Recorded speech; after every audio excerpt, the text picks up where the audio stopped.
If I ask you if what you saw was art or architecture, what would you choose? Some people think that art is dying. Some others say that it's reviving differently. We live in a society that people are always looking for experiences. We are not in the time or the era where people admire the Mona Lisa because of the paint technique. Some people do, but I'm talking in general. People want places where they can go, they can interact with it, and even take pictures. Art is evolving, transforming itself into new ways of keeping people close to it, but it's also relying on some other fields, such as architecture. So once again, if I ask you what you just saw, is it art or architecture, I would just say it's both. Now there's this movement called street art or interactive street art installations, where it's based basically on that. Art installations are spaces where you can interact with.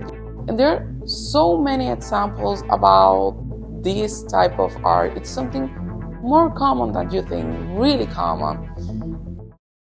There is one so popular that I didn't know until a few weeks ago that this is art more than architecture. And I don't know if you're gonna guess which one it is because it's really popular. And well, this was even on a music video when it first opened.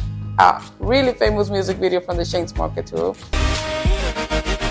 If I think I'm giving you so many hints, and if that hints help you to find out what it is, pause the video, write it down, and then come back.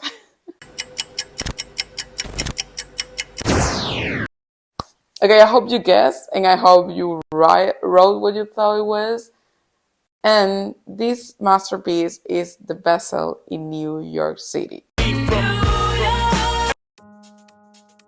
you know that the Bezel is not an architectural result? Well, it involves architecture, but it's actually art, because the Bezel is a sculpture.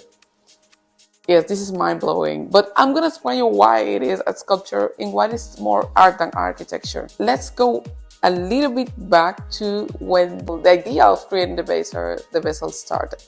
So the Bezel is located in the Hudson Yards, and they wanted to create something in the middle of all those big buildings, a sculpture that makes people want to gather, that makes people want to mingle and be in the Hudson Yards.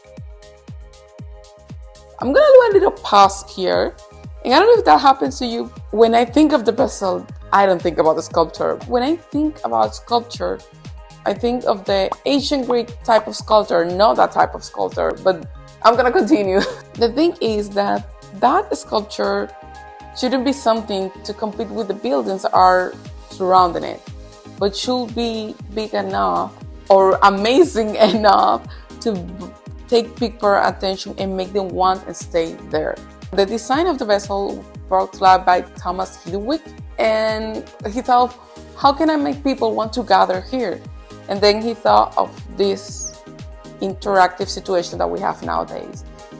And he said, okay, let's create something that people can go into it, can interact with it, that they want to gather in.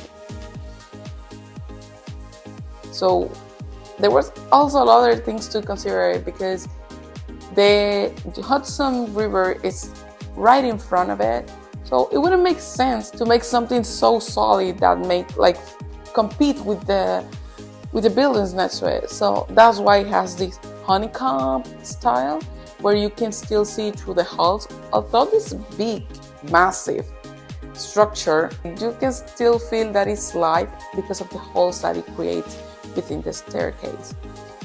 We're saying that this big structure has about 46 meters tall. But why staircases?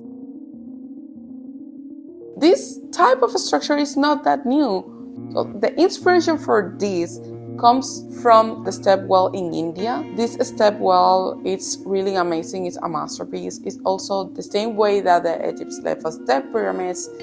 We have this from India. So this has this kind of the same design as the Bezel. There are staircases that connect that they connect into landings.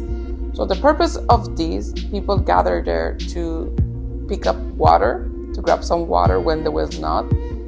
So as the change of season also changed the levels of water, they created all these staircases in the well, so people can go down and grab the water regardless of the height of it.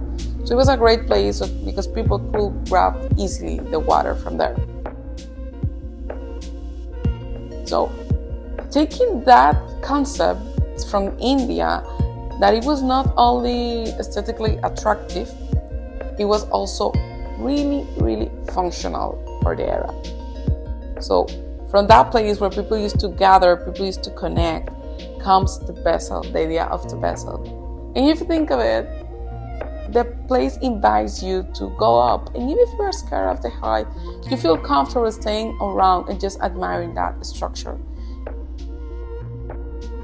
Originally, the vessel wanted to be a landmark in Fort Hudson Yards, and it's becoming a landmark for the BC, New York City. People still wants to go and know and see the vessel, wants to go up and wants to experience what being there is like.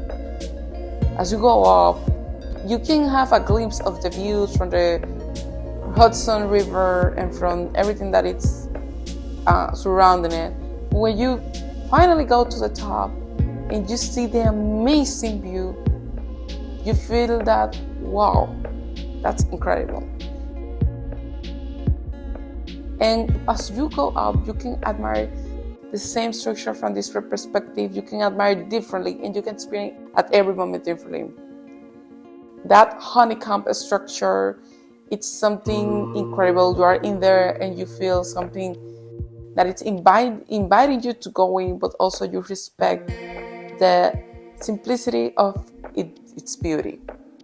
I think the best example of interactive street art is the Vessel, because not only became a landmark, it's art combined with technology, architecture, and engineering. It's combining a lot of things, and it's more than just some ephemeral art object. It's something that's gonna last, not only in the place, but on the heart and the memories of everyone who visited.